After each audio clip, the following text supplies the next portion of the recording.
ಎಲ್ರಿಗೂ ನಮಸ್ಕಾರ. ನನ್ನ ಹೆಸರು ಸಂತೋಷ್ ಅಂತ. ಈ ಜಾಗ ನೋಡಿ, ಈ ಜಾಗ ಇದು ಇಲ್ಲಿ ಒಂದು 5-6 ಜನ ಫ್ರೆಂಡ್ಸ್ ಇರ್ತಾಯಿದ್ರು ನನ್ನ ಹತ್ರ. ಇವತ್ತು ಯಾರೂ ಇಲ್ಲ. ನನ್ನ ಹತ್ರ ದುಡ್ಡಿದ್ದಾಗ ಬರೋರು, ಕುಡಿಯೋರು, ಮಜಾ ಮಾಡೋರು. ದುಡ್ಡಿದೆ ಮಚ್ಚಿ ಬರೋ ಅಲ್ಲೋಗೋಣ ಇಲ್ಲೋಗೋಣ. ನನ್ನ ಹತ್ರ ದುಡ್ಡಿದಾಗ ಏನು ಖರ್ಚು ಮಾಡಿಸೋರು. ಇವತ್ತು ನನ್ನ ಹತ್ರ ದುಡ್ಡಿಲ್ಲ, ಯಾರೂ ಇಲ್ಲ ಇವತ್ತು. ಇಲ್ಲೇ ಪಕ್ಕದಲ್ಲೇ ಕುಂತಿದ್ದಾರೆ. ಪಕ್ಕದಂದ್ರೆ ಆ ಸೈಡು ಒಂದು 100 ಮೀಟರ್ ಮುಂದೆ.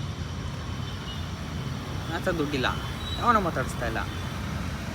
ಇದಾ ಫ್ರೆಂಡ್ಶಿಪ್ಪು. ದುಡ್ಡಿಗೆ ಬೆಲೆ ಕೊಡಬಾರ್ದು, ಫ್ರೆಂಡ್ಶಿಪ್ ಇರೋಕ್ಕೆ ಬೆಲೆ. ನಾನು ದುಡ್ಡಿಗೆ ನಾನು ಕೊಡಿಸ್ದೆ, ಮಾಡಿದೆ, ಅವ್ರ ಕಷ್ಟಕ್ಕೆ ಕೊಟ್ಟೆ. ಇವತ್ತು ಯಾವನೂ ಇಲ್ಲ. ಬೇಜಾರಾಗ್ತಾಯಿದೆ. ಕುಡ್ದಿದ್ದೀನಿ, ಹೌದು.